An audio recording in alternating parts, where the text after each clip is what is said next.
जब भगवान राम सीता को ढूंढते ढूंढते जंगल में घूम रहे थे, उसी समय शंकर भगवान की पत्नी सती जो आ जाती है, दक्ष की बेटी थी वो आ जाती है। तो भगवान शंकर से कहते हैं कि मेरे को जो है राम की परीक्षा लेनी है।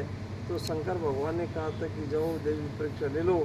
इस तरह से जाते जाते वो जो जाती हैं, तो उस समय सीता का वेश बना करके वो सती जाती हैं। तो सती जाते तो राम उनको दूर से, बहुत दूर से पहचान लेते हैं और दूर से उसको प्रणाम धो करके कहते हैं कि माता आप अकेले वन में कैसे घूम रही हो, बाबा को कहाँ छोड़ दिया आपने, इस तरह से कहती हैं वो।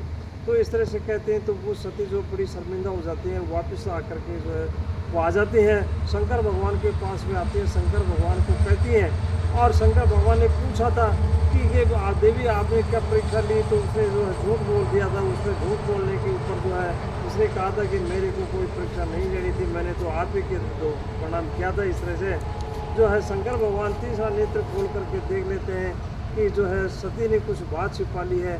तो उसी समय से जो है सती का जो है मानसिक रूप से परित्याग कर दिया था। मानसिक रूप से इस तरह से बैठे हुए पहाड़ के ऊपर बैठे हुए हैं, पर्वत के ऊपर बैठे हुए हैं और पर्वत पर बैठे हुए तो उस तरह से विमान जा रहे थे।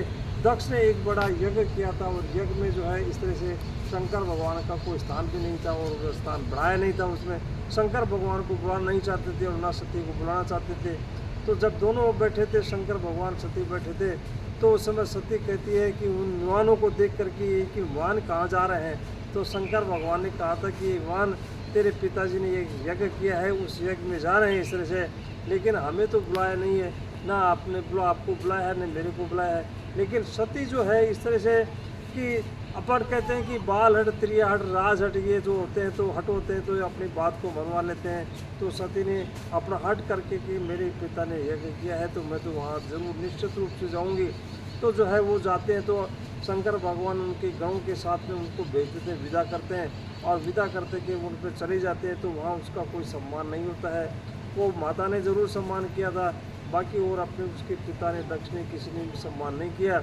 और सम्मान नहीं किया तो उस समय उसमें जो उसमें देखती है तो सारे के सारे दधीची एक आए थे, विष्णु भगवान भी आए थे, सब आए थे, लेकिन दधीची तो शंकर भगवान का स्थान नहीं देख करके वापस से जो है वो चले जाते हैं कि शंकर भगवान जो है एक साक्षात स्वरूप है इसके यज्ञ के, तो उनके बिना तो यज्ञ सफल नहीं होगा। इस तरह से जो है वो चले जाते हैं, तो उठ करके चले जाते हैं।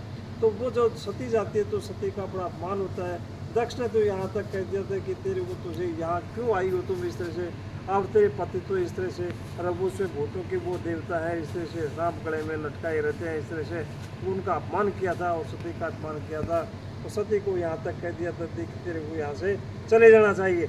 इस तरह से कहते तो सती ने जो है बड़ा शर्मिंदी हुई और शर्मिंदी होने के बाद में जब अपमान हो गया, अपमान होने से उसका उस यज्ञ में जो है उसमें कूद गई थी और यज्ञ में जो है अपने शरीर को ध्वंस कर लिया था उसमें।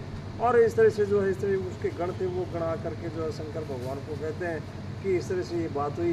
तो जो शंकर भगवान ने एक अपने जटा का बाल उखाड़ा था और बाल उखाड़ करके उसके दो टुकड़े करके उसने पर्वत के ऊपर फेंक दिए थे। तो उस पर्वत में से एक वीरभद्र नामक जो है निकला था, उसमें काली माता निकली थी। वीरभद्र आता है तो वीरभद्र उनके सामने आता है। तो वीरभद्र कहता है कि महाराज मेरे को आदेश दो, आपको मेरे को क्या करना है। अभी एक क्षण में इन सारे पहाड़ों को पीस दूंगा, इस समुद्र को सुखा दूंगा, ब्रह्मांड को जला दूंगा। इस तरह से उसने कहा कि मेरे को क्या आदेश है, ये मेरे को आदेश दो, आप बताओ। तो उसने शंकर भगवान ने कहा था कि भाई वीरभद्र इस तरह से जो है दक्ष ने एक उसमें अहंकार आ गया और दक्ष ने यज्ञ किया है तो यज्ञ में इस तरह ये बात हो गई। तो उसमें वो जाते हैं तो